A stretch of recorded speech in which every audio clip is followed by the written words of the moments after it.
Hello everyone, हम सभी यहाँ पर अपने अपनी लाइफ में अलग अलग तरीकों से मोटिवेट होते हैं।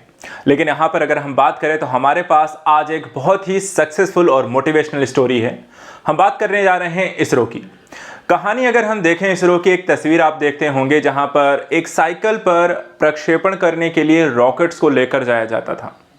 और उस सफ़र से लेकर आज तक की अगर हम कहानी को देखें तो कल हमने यहाँ पे चंद्रयान 3 के माध्यम से चंद्रमा पर भी यहाँ पर फतह हासिल कर ली है।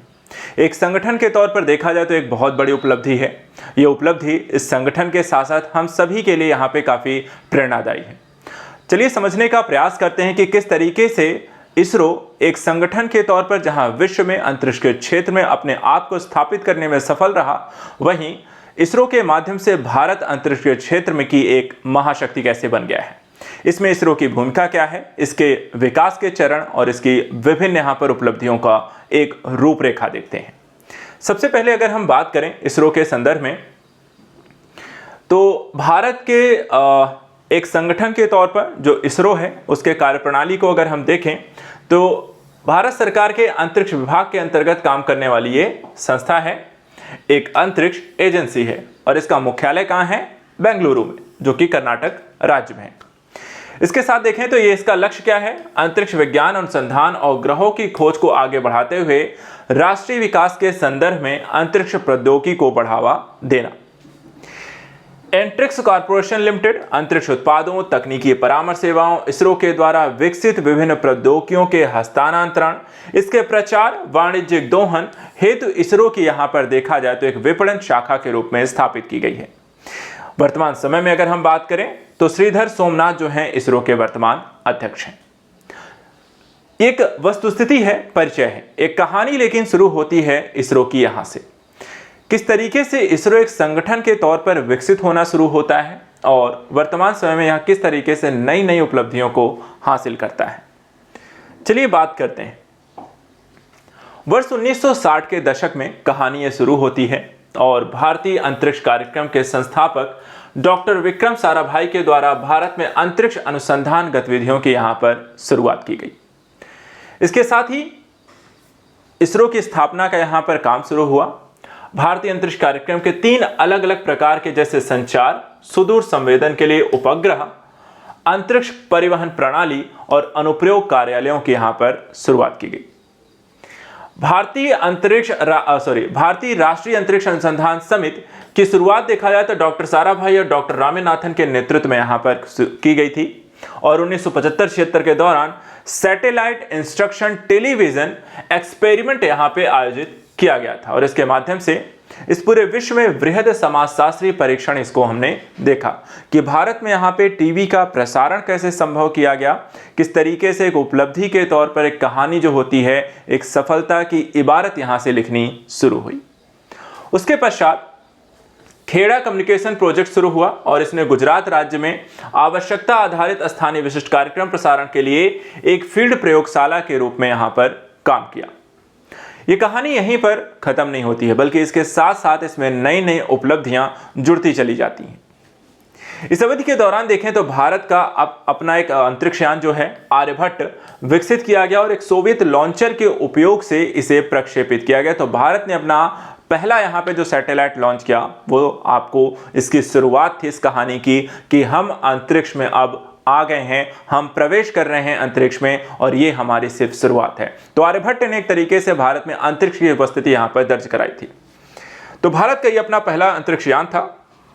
इसके बाद लो अर्थ ऑर्बिट में 40 किलोग्राम भार की क्षमता रखने वाले प्रत्येक प्रमोचक यान यानी कि SLV-3 का यहां पर भारत में विकास किया गया। तो अगला चरण ये था कि चलिए हमने अपना सैटेलाइट तो पहुंचा दिया लेकिन इस सैटेलाइट लॉन्चर हमारे पास नहीं है। तो कहानी लिखनी शुरू की गई एक और यहां पर इतिहास के संदर्भ में जहां पर हमने अपना सैटेलाइट लॉन्चर विकसित करना शुरू किया और ये कहानी शुरू हुई SLV से। इसके बाद इसका सफल प्रमोशन जो है 1980 में किया गया और अंतरिक्ष कार्यक्रम में देखा जाए तो आपको एक मील का पत्थर हमने फिर से स्थापित कर दिया कि प्रमोचन यान यानी कि प्रक्षेपण यान SLV की यहाँ पर सफलता ने हमें एक और कह सकते हैं कि मील का पत्थर स्थापित करने में एक और स्टेप यहाँ पर आगे बढ़ने में एक और सक्सेसफुल कहानी यहाँ पर कहती है। हर देखा जाए अपने माइलस्टोन जो है अपनी एक नई कहानी कहता है और ये उससे अछूता नहीं है। इसके बाद 80 के दशक में हम देखें तो यहां पर यह कहानी आती है कि प्रायोगिक चरण शुरू किए गए। कैसे प्रायोगिक चरण? तो इसमें देखा जाए तो भास्कर मिशन सुदूर संवेदन क्षेत्र में अग्रणी कदम रखता है। एरियन पैसेंजर पेलोड एक्सपेरिमेंट यानी कि एप्पल जो है भविष्य की संचार उपग्रह प्रणाली के यहां पर आपका अग्रदूत बनता है। अर्थात भारत में संचार कम्युनिकेशन के संदर्भ में यहां पर एक और कह सकते हैं कि इबारत लिखनी शुरू की गई थी। और 90 के दशक में देखा जाए तो यह परिचालन चरण में आया, जहां प्रमुख अंतरिक्ष बुनियादी ढांचा के व्यापक वर्गों को बनाया गया था, जिसमें बहुउद्देशीय भारतीय राष्ट्रीय उपग्रह प्रणाली इनसैट का यहां पे प्रारंभ हुआ।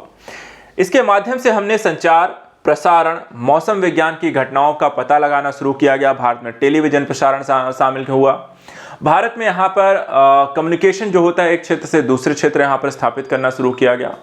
मौसम पूर्वानुमान की घटनाएं शुरू हुई, उसके बारे में बताना शुरू किया, कहाँ कैसा यहाँ पर मौसम हो सकता है, कहाँ परिवर्तन आ सकता है। तो हमने यहाँ पर 1990 के दशक में अगर देखा जाए तो भारत ने अपनी कहानी यहाँ पर एक नए सिरे से यहाँ पर लिखनी शुरू की थी। इसके बाद भारतीय सुदूर संवेदन प्रणाली यानी IRS भी यहाँ पर इसमें शामिल किया गया। इस चरण के दौरान हमने ध्रुवीय उपग्रह प्रमोचक प्रणाली यानी कि PSLV का विकास भी प्रारंभ किया, जिससे हम सुदूर यहाँ पर आपको कह सकते हैं कि ज्यादा भारी आपको उपग्रहों को प्रक्षेपित करने में सफल रहे। इसके बाद PSLV के माध्यम से भूतुल्यकाली उपग्रह प्रमोचक यान यानी कि PSLV के बाद जो अगला हमने यहाँ पे लॉन्च किया, अगली यहाँ पे जो कहानी लिखी वो GSLV के विकास। इस तरीके से आपने इसरो की उपलब्धियां कम नहीं होती हैं, बल्कि वो हर बार अपनी उपलब्धियों में एक और उपलब्धि यहाँ पर जोड़ देता है, और यही है इसरो की मोटिवेशनल स्टोरी। देखा जाए इसने कई अलग अलग तरीके के उपग्रहों को भी लॉन्च किया, जिसमें आपको संचार उपग्रह जैसे कि इनसैट हैं, जिसके माध्यम से मौसम विज्ञान इत्यादि की आपको जानकारी मिलती है।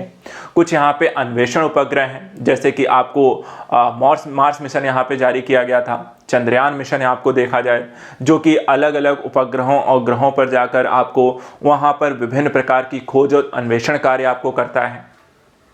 इसके अलावा हमने देखें तो आपको मौसम विज्ञान संबंधी यहाँ पे जानकारी करने के लिए आपको कई सारे उपग्रह यहाँ पर आपको भेजे गए। ठीक है, तो ऐसा नहीं इसरो ने यहाँ पर काम नहीं, इसरो ने ऐसे ऐसे काम किए हैं जो कि हम यहाँ पर सोच भी नहीं सकते हैं।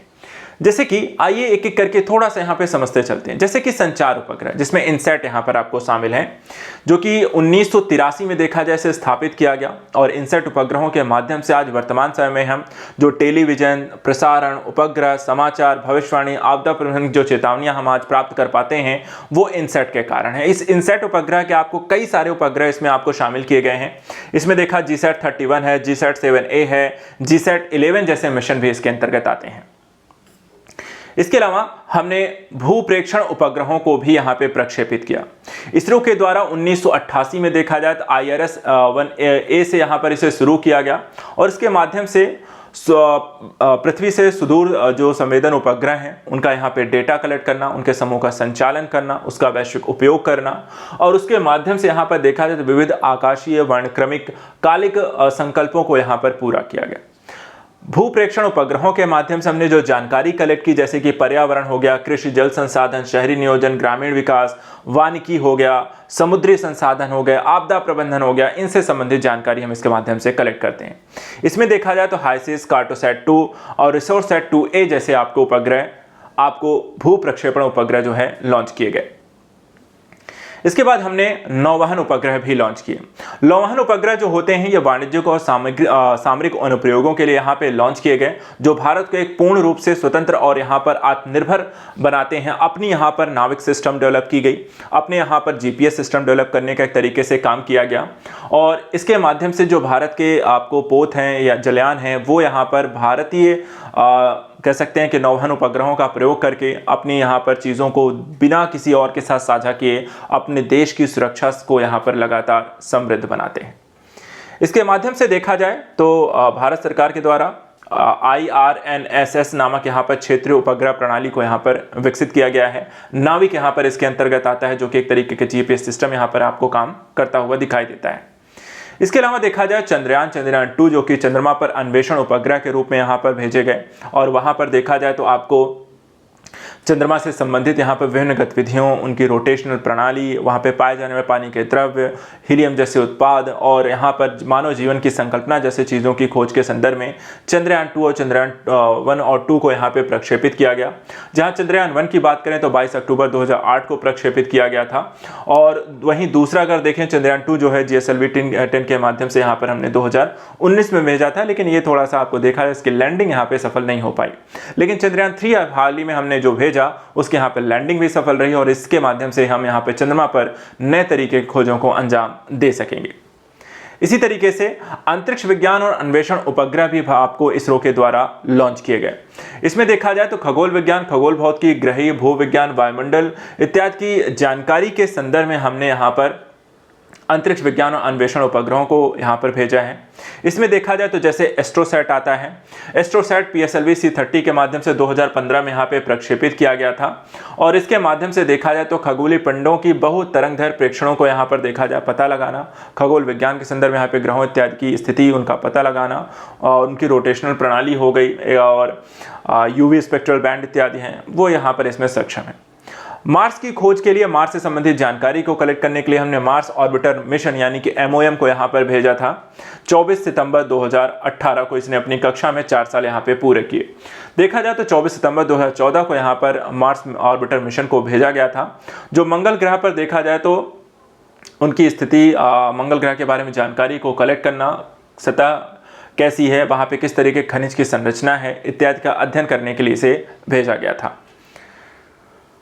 इसके बाद कई परीक्षणात्मक उपग्रहों को भी इसरो के द्वारा भेजा गया। इन परीक्षणात्मक उपग्रहों की अगर हम बात करते हैं तो इनका जो काम होता है कि छोटे उपग्रहों के संदर्भ में यहाँ पर इन्हें प्रायोगिक रूप से भेजा गया है। ये संवेदन, वायुमंडलीय अध्ययन, payload development, orbit control, recovery technology इत्यादि इसमें आपको शामिल रहते हैं। इसमें उपग्रह INS-1C, यूथेसैट और एप्पल जैसे उपग्रह इसके अंतर्गत आते हैं। इसके बाद कुछ लघु उपग्रह भी यहाँ पर प्रक्षेपित किए गए, जिसमें द्रुत प्रतिवर्तन, प्रत्यावर्तन, समय में भूप्रेक्षण, वैज्ञानिक मिशनों हेतु एकमात्र नीतिभारों के एक मंच यहाँ पर ये प्रदान करता है। विभिन्न प्रकार के नीतिभार बहुमुखी मंच बनाने के लिए 2 प्रकार की बसों को संरूपित और विकसित यहाँ पर करने का ये काम करते हैं। इसमें इंडियन मिनी सैटेलाइट 1 और 2 इसके अंतर्गत आते हैं। कुछ लघु उपग्रह जैसे कि माइक्रोसैट, यूसैट, कलामसैट भी यहाँ पर आपको इसमें देखने को मिलते हैं। इसके अलावा कुछ शैक्षणिक संस्थान उपग्रह भी यहाँ पर आपको इसरो के द्वारा प्रक्षेपित किए गए, जो कि संचार, सुदूर संवेदन, खगोल विज्ञान के लिए इन उपग्रहों को विकसित किया गया था। चंद्रयान 1 के प्रमोशन ने परीक्षणात्मक छात्र उपग्रह बनाने की दिशा में विश्वविद्यालयों और संस्थानों की यहाँ पर रुचि को और भी ज्यादा बढ़ाया, और इसी के संदर्भ में आगे चल के कई यहाँ पर छोटे छोटे उपग्रहों को विकसित किया गया, जैसे कलामसैट 2 प्रथम यहाँ पर है, सत्यभामा सैट और स्वयं जैसे यहाँ पर आपको उपग्रहों को लॉन्च किया गया। तो हमने देखा कि यहाँ पर इसरो की अपनी जो कहानी है, कई अलग अलग वर्गों में कई अलग अलग चीज़ों को यहाँ पर उनके द्वारा लिखा गया है, और ये कहानी हम जानते हैं यहाँ पर रुकने वाली नहीं है। इसमें कई और नए कीर्तिमान ये इसमें जुड़ते रहेंगे। तो आज के इस सेशन में यहाँ पर इसरो के बारे में, उसकी यहाँ पर स्थिति के बारे में, उसके विकास के बारे में, उसके द्वारा किए गए कार्यों और उपलब्धियों के बारे में ये हमने यहाँ पर कह सकते हैं संक्षिप्त जानकारी को लिया है। जानकारी यहाँ पे संक्षिप्त रखना, लेकिन यहाँ पे महत्वपूर्ण होना, क्योंकि हमें यहाँ पर ऐसी चीज़ों, उपलब्धियों को यहाँ पर समय समय पर पता होना चाहिए कि हमारे देश में ऐसी महत्वपूर्ण एजेंसी और उनके काम किस तरीके से हमारे जीवन को और भारत जैसे देश को यहाँ पर गौरवान्वित करती हैं। तो आज के लिए इतना ही। नेक्स्ट वीडियो सेशन में कुछ और इंपॉर्टेंट टॉपिक को लेकर मिलेंगे। Thank you so much and good luck.